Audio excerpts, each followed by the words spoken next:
we're going to talk about the 10 vitamins and minerals you should never, ever take. But not for the reason that they're ineffective, but for the bigger reason they can be very, very dangerous. And I'm really surprised that they even allow these ingredients to be sold in your vitamins, okay? And I think I know why, because simply they're so cheap, you can make so much profit on them, and so there's a huge margin, and that's pretty much why they do it. Most of the big vitamin companies out there are owned by Big Pharma, big chemical companies, and the junk food industry. And so their motives are the best margins possible.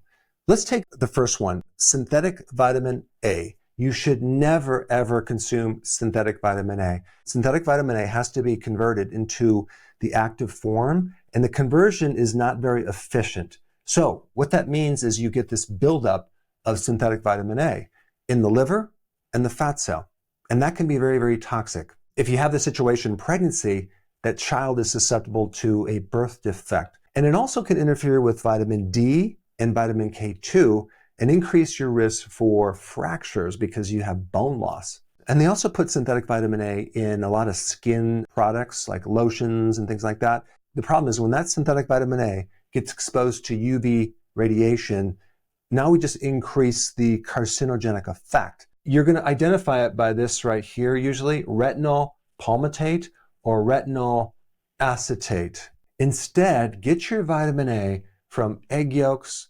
liver, cod liver, and not from the synthetic version of vitamin A. We need vitamin A for the internal mucous membranes of our sinuses, of our lungs, of our colon. We need vitamin A to be able to see, especially in the dark. The immune system depends on vitamin A.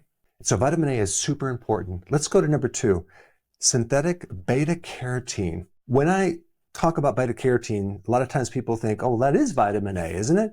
No, it is not. Even though some people think it is, beta-carotene has to turn into the active form of vitamin A. You know, you might think about beta-carotene and carrots.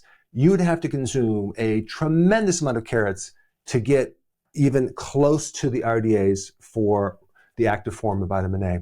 You know, they make synthetic beta-carotene from coal tar, petroleum. And this is why they found when they did large studies on beta-carotene, the synthetic version, they saw an increase of lung cancer in smokers by I think like 18%. Now, why would that be in smokers and maybe not other people? Well, first of all, smokers have a lot of damage in their lungs, making their lungs very vulnerable and weak and even susceptible to getting cancer. So apparently the synthetic version of beta-carotene comes in there and flips the switch and activates the cancer. So the natural version is protective. The synthetic version is not protective. It can create problems. Let's go to number 3, folic acid. Vitamin B9, it's one of the B vitamins, but folic acid is different than the active form of B9, which is folate. So it's another synthetic vitamin. Here's the problem with taking folic acid. 30 to 40% of the world population has a problem with a certain gene. It's an alteration of this gene called MTHFR.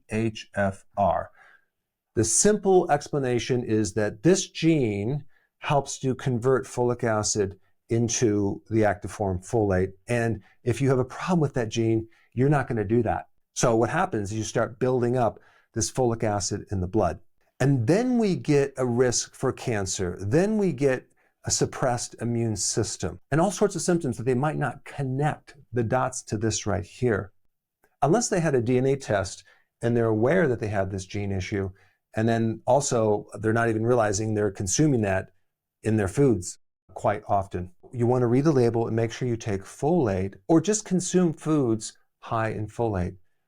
Dark, leafy, green vegetables have a good amount of folate. All right, the next one is number 4, synthetic B12.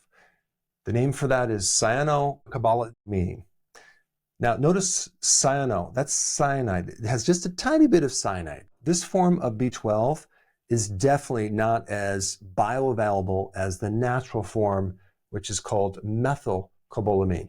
And the natural version stays in the body a lot longer compared to the synthetic version.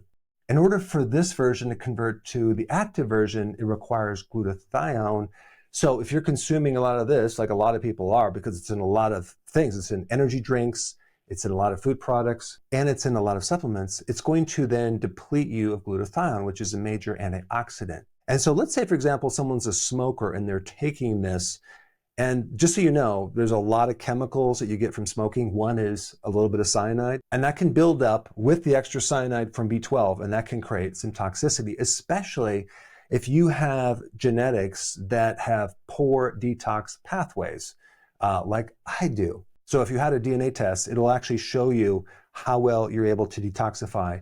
And if you have a problem with those detoxification pathways, you want to avoid synthetic toxins as much as possible. It's really easy to get the natural version of B12 from red meat or liver. So that's really where I recommend you get that from. Number 5, calcium carbonate. If you take a look at the first ingredient in a lot of the common popular one-a-days, the first ingredient of all of them is calcium carbonate. That's why the bottle is so heavy. It literally has rocks in it as the first ingredient, which means it's probably the majority of that product, which is just mind-blowing. It can actually build up into the body where it dumps into the arteries or the kidneys, okay? But that's not even the biggest problem with this. The biggest problem is it can increase the risk of heart attacks. And in nature, with our food supply, you never just eat calcium like this. And so you should really try to get your calcium from dairy. Cheese, okay, is a good one. Yogurt, kefir, but you can also get calcium from certain leafy greens as well. Calcium is one mineral that we have to be careful of because we don't get rid of it very easily. Calcium also needs to work with magnesium. So the more calcium you take, you better increase your magnesium to a 1-to-1 ratio. And if anyone tells you you need like 10 times more calcium than magnesium, don't believe them. You need a 1-to-1 ratio. And a lot of these one-a-days, it's not even close to a 1-to-1 ratio. So we're creating more of a magnesium deficiency problem when we're loading up with all this calcium. Now we get to iron. Iron is actually very corrosive and very dangerous to our bodies because we really have no mechanism to get rid of it other than, giving blood or a woman menstruating. It's especially dangerous to men and postmenopausal women. But the type of iron that you'll see in a lot of supplements is ferrous sulfate.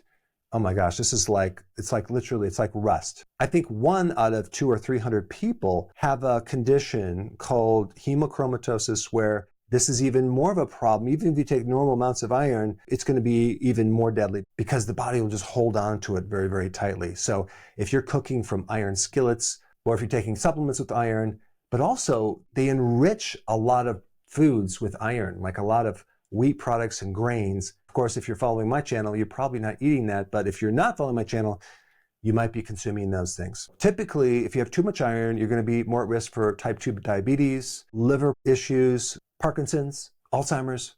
Other than that, you'd be totally fine. So I highly recommend that you just really avoid any supplements with iron or any fortified food with iron. Get your iron from foods. Even if you're anemic, I would recommend consuming liver, red meat, or something like that, but I wouldn't recommend a supplement, especially ferrous sulfate. Let's go to number 7, magnesium oxide. You probably know how important magnesium is, but the form of it is super important. Oxide is like a really cheap form. This form only absorbs like 3%. So if that pill was 500 milligrams, they would only be getting 20 milligrams from one pill. That's insignificant. And so as soon as they start increasing it, now they're going to get diarrhea because it pulls a lot of water into the colon. And then when they have diarrhea, and then guess what happens? They flush out the electrolytes. So this is not a good form. You're not going to get enough because of the absorption. And then as soon as you start increasing it, you get diarrhea. The best form of magnesium is magnesium glycinate. You're going to absorb like 80 to 85%. You're not going to get diarrhea. You're going to get the benefits of magnesium, which is better sleep, lower cortisol, less muscle spasm, and more energy. Let's go to number 8, synthetic vitamin D. The name for this is ergocalciferol, okay? And the way that they make this is they radiate fungus or yeast with UV radiation. It's not as potent. And so these conversions of synthetic D3 to the active form of vitamin D are not nearly as efficient as the D3. Also, the way that it's transported, there's a protein that delivers this vitamin D to the kidney and liver, and it's called a vitamin D binding protein. Well, with vitamin D2, it's not really connected or bound very, very strongly compared to D3. So you don't end up getting the same effect as you do the D3. And of course, the most common doctor prescription for vitamin D is D2, not D3. I think because you can't patent D3 because it's natural. It's the most important vitamin of anything, and a lot of people are deficient. They don't get enough sun. And when you're lacking vitamin D, your immune system suffers, you get bone pain, you get depressed, and many other issues as well. Number 9, if you see a supplement that is adding omega-6 fats, maybe in the form of linoleic acid, don't take it. And I recently did a video on dog food. They were adding this ingredient. And I'm like, I wonder if people know we don't need more omega-6. We have way too much. We need a ratio, 1-to-1 ratio of omega-6 to omega-3. Well, guess what? An average person in the US has a ratio of 25 times more omega-6 than omega-3. Omega-6 is very pro-inflammatory. Omega-3 is anti-inflammatory. The average person consumes 25 to 30% of all of their calories being the seed oils. It's highly inflammatory. You want to get your omegas from fish, cod liver oil, grass-fed meat, things like that. And then number 10 is copper. Now listen, we need copper, okay? We need zinc. We need all these trace minerals. But if you're taking the cheap version in higher amounts, it can be very toxic. It's very important with a copper-zinc ratio. We need 10 times as much zinc to copper, and we need to kind of keep it in that ratio for everything to work. Because if you're taking a lot of zinc, that can create a copper deficiency. If you're taking a lot of copper without zinc, that can mess up your zinc as well. But too much copper can flip things from being an antioxidant and create oxidation, amyloid plaquing in Alzheimer's, inflammation in your brain. And in relationship to Alzheimer's, they're calling it the new aluminum because aluminum is also toxic to the brain with Alzheimer's, but so is copper. So too much copper in the wrong form ends up accumulating in your brain and in your liver. Get your trace minerals, especially copper, from shellfish or liver or dark chocolate. And if you do take copper, make sure you take it with the other trace minerals in the right combination. Now, I briefly touched on magnesium oxide and magnesium glycinate. There are many other forms with different purposes, different absorptions. I created a video on that that's super interesting. I think you'd really enjoy it, and I put it up right here. Check it out.